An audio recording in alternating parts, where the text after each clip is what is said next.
Agar siz namozda shu ishni qilsangiz, sizni namozingiz namoz hisoblanmaydi. Ya'ni namoz o'qimagan bo'lasiz. Bu qanday holat? Ba'zi birlar namoz o'qiganda lablarini qimirlatmasdan xayolida qiroat qiladiganlar bor ekan. Yoki ichida qiroat qiladiganlar bor ekan.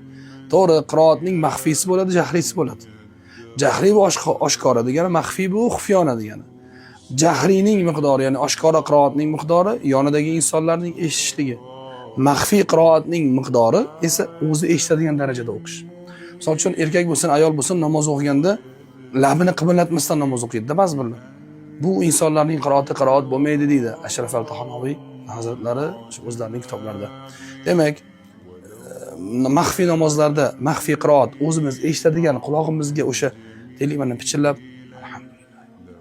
Mana shunaqa ohangda aytganimizda ham pichirlab aytganimizni o'zimiz eshityapmiz, yonimizdagi eshitmayapti.